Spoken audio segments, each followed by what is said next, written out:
bakal aya Kodam Jaya 35 tidinya bakal ngebentuk Banten 2 ulah kaget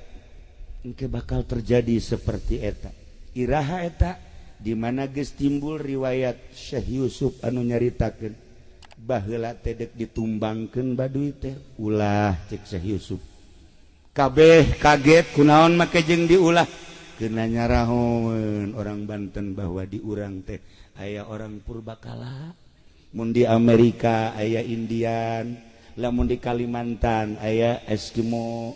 lamun aya Dayak lamun di Garut aya orang Padukuhan lamun di Banten aya orang Baduy Baduy kebagi tilu aya Baduy Rohimah cek Syekh Yusuf aya Baduy Rohyati aya Baduy Rohmati Baduy Rohimah Baduy anu bakal arasuk Islam nu bakal ngebantu di mana geus terjadi provinsi Banten 2 bakal terjadi peperangan nu bakal dibantu ku Baduy Rohimah. Baduy nu kadua adalah Baduy Rohayati nu hirup antara mempertahankeun Islam jeung mempertahankeun aslina kabaduyan yakni sok disebut tradisi.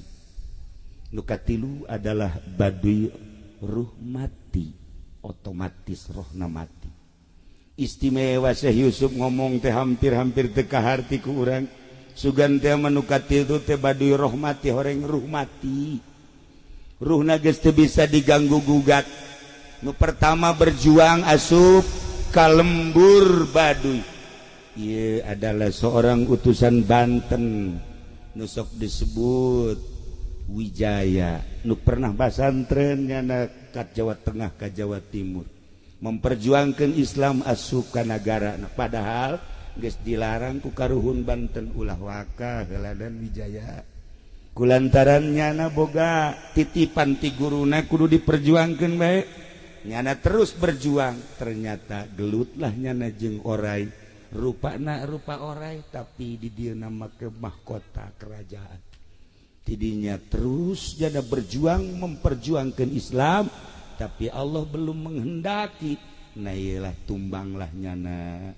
di ditu aya kuburana di Baduy maka orang dia kudu menghargai jeung menghormati sebab nyana pejuang Islam nu engke bakal aya nu berjuang di tetesan ti Syekh Yusuf berarti teh Syekh Maulana Hasanuddin ketika Banten 2 geus berdiri lamun urang geus aya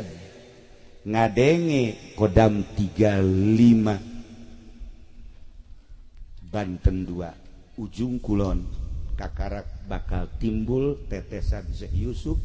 nu nyana nyekelan wasiat nyana nyekelan wasiat bakal numbangkeun Baduy anu boga ilmu pucuk umun diakui ku ilmu Banten istimewa luar biasa. Itulah para jamaah kaum muslimin wal muslimat rahimakumullah nu mantak lamun ku Syekh Yusuf harida ditumbangkeun Baduy urang moal nyaho kos kumaha bentuk Baduy kos kumaha nu asli kos kumaha anu di kakina kos kumaha anu patengahanana jeung naon anu dilaksanakeunana urang lamun nyaritakeun Baduy masyaallah karim horenganan penuh ku unik-unik nyaritakeun tentang Baduy aya di ilmu thariqah